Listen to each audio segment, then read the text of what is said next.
ನೋವು ಅಂತೇನೂ ಅಲ್ಲ, ಆದರೆ ಮನ್ಸಿಗೊಂಥರ ಭಾರ.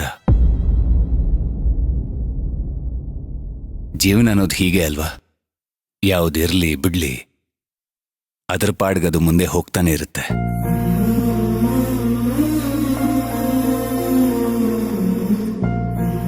ಕಳ್ಕೊಳ್ಳೋದು ಪಡ್ಕೊಳ್ಳೋದು ಇದೆಲ್ಲ ಜೀವನದ ನಿಯಮನೇ.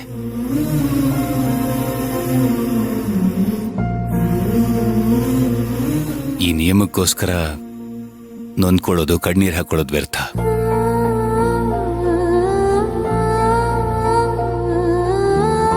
ಬಿಡಿದನ.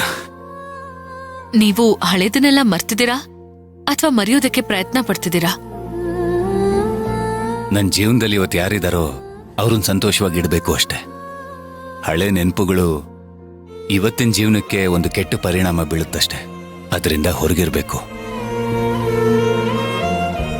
ನಿಜ, ಕಳ್ಕೊಂಡಿದ್ಯಾವುದೂ ನಮ್ದಲ್ಲ.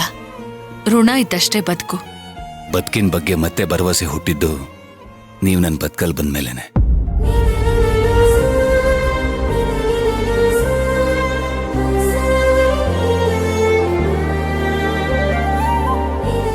ನೀವು ನನ್ನ ಕೇಸಲ್ಲಿ ಇಷ್ಟು ಪ್ರಾಮಾಣಿಕವಾಗಿ ಫೈಟ್ ಮಾಡ್ತಿರೋದು ನೋಡಿದ್ಮೇಲೆ ನನಗೆ ಜೀವನದ ಮೇಲೆ ಭರವಸೆ ಬಂದಿದ್ದು.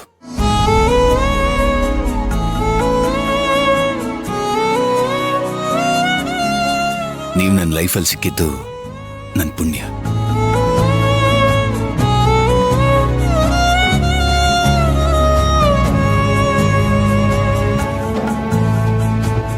ಇದ್ರಲ್ಲೇನಿದೆ? ನನ್ ಕರ್ತವ್ಯನ ನಾನ್ ಮಾಡಿದ್ದೀನಿ ವಿಕ್ರಾಂತ್ ಅವ್ರೆ.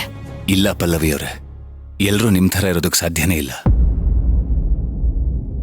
ನನಗೆ ಗೊತ್ತು, ನಿಮ್ಮ ಹಳೆ ಕಹಿ ನೆನಪುಗಳನ್ನ ಮರೆಯಕ್ಕೋಸ್ಕರ ನೀವು ಟ್ರಾನ್ಸ್ಫರ್ ತಗೋತಾ ಇದ್ದೀರಾ.